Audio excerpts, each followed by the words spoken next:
I'm Dr. Christopher Barker. Welcome to Holding Space. I am a clinical psychologist licensed in New Jersey. Coming to you today to talk about one of my favorite topics and something that I'm writing about right now, complex trauma. And I was keen to do this podcast based on something that someone said on LinkedIn, actually, where I often post many things if you're looking for me, talking about how survival mode becomes the way to live when you have complex trauma. Let's get right into it. This isn't about pathology or theory alone. It's about the inner lived experience of always being on, always scanning for danger, always working to stay safe in a world that never seemed to be. When we talk about complex trauma, we're talking about trauma that isn't just one single event, like a car accident or a natural disaster, but it's something that happens over time, and time is an important part of the book that I'm working on. Think of it as trauma that comes woven into daily life: chronic neglect, emotional abuse, domestic violence, living under constant threat or instability. It's the kind that says, I can't get out, I have to survive. Over months, even years, this repeated exposure wires the brain and the body to adapt. It creates an adaptation, but it comes at a cost. The nervous system learns to stay vigilant, anticipating threat, or even after none is present, the body forgets to rest. The mind forgets what safety feels like. So survival is a way of being. Most people have experienced short bursts of survival mode, a stressful week, an argument, a financial scare. But for someone with complex trauma, survival mode isn't a temporary state, it's home base. It shows up in a variety of ways. Physically, through some tension, exhaustion, chronic illness, through numbness, anxiety, or sudden floods of feeling, and it could be really any kind of feeling. It just seems out of control. That comes with withdrawal, people-pleasing, or mistrust. People talk about sabotage. I don't really think there's any such thing as self-sabotage. I think it's just all a matter of adaptation, but that's going to have to be a separate podcast, I think. Even spiritually, through a sense of emptiness or a disconnection from meaning. The message is don't rest, don't trust, don't slow down. If you do, something bad might happen. And think about people that you might have heard say something like this and how dismissive you can be towards that. It's like, oh, that's ridiculous. To people with complex trauma, no, it's not. It's history. It's not just a mindset. It's a biological legacy. The body learns this rhythm of hyperarousal and shutdown as its baseline. Not because it's defective, but because at one point it had that way driven into it to stay alive. So the brain and the body in survival mode. When we're stuck in survival mode, our biology takes the driver's seat. The amygdala, our brain's fear detector, stays on high alert. The prefrontal cortex, responsible for reflection and planning, takes a back seat. The body's stress hormones, adrenaline, cortisol, flood the system day after day. Over time, a person doesn't just feel unsafe, their body lives unsafe. Let me say that again. You don't just feel unsafe, you live unsafe. And this means basic things like relaxing with a friend, sleeping through the night, or feeling joy can trigger alarm signals. The nervous system equates stillness with vulnerability. Safety becomes a foreign concept. And here's the thing, the hypervigilant state can become the lens through which a person sees life itself. Every conversation, every silence, every delay becoming evidence that danger is near.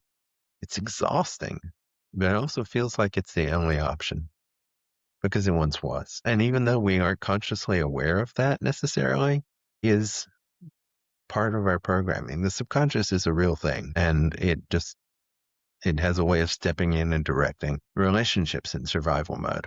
So survival mode doesn't live in isolation. It shows up in relationships. Someone who's had to survive chronic trauma often learned that love was unpredictable or unsafe. So relationship becomes battlegrounds of control or avoidance, pushing people away before they can hurt you. or clinging to them tightly out of fear that they'll leave. There's an internal rule book that says people can't be trusted, but I can't survive without them either.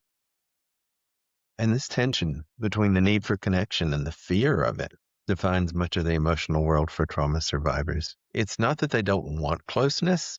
It's that closeness feels like walking a tightrope over memories of pain. And those memories of pain are sharp shards of glass sticking up from the floor. It's something that is a clear and present danger still. Living beyond survival. So, if this is what survival mode looks like, what does it mean to live beyond it? It starts, strangely enough, with slowing down, something the body or the trauma survivors likely feared for years.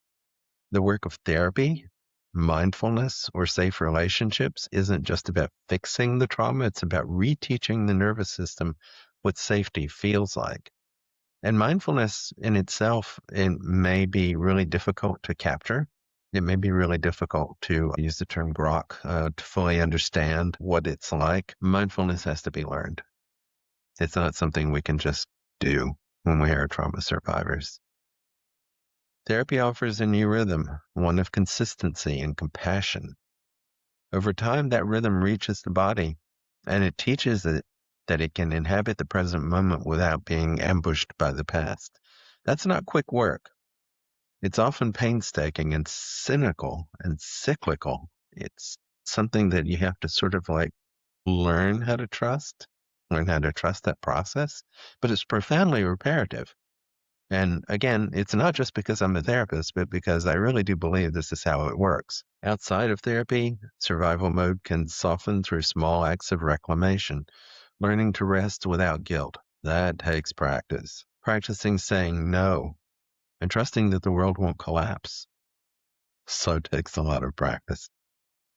Allowing relationships that unfold slowly and safely. Instead of rushing right into it, instead of overcommitting too fast, or instead of just like keeping people at arm's length forever and then wondering what happened, you have to sort of like wade in one foot at a time. It's like going into the deep end of the pool, but doing it very carefully and slowly.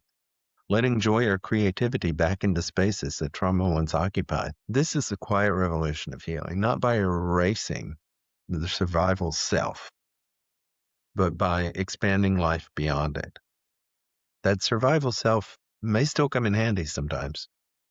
There are times that you're going to face anxiety. There are going to be times that you're going to face insecurity. There are going to be times that you're going to feel set back. Not to square one, but set back. It's a bad day. That's all. And learning to trust that, oh my God, that is huge. When we think of survival, we often think of strength, and that's true. To live through long-term trauma is an act of incredible endurance. But survival mode isn't the goal, it's the bridge.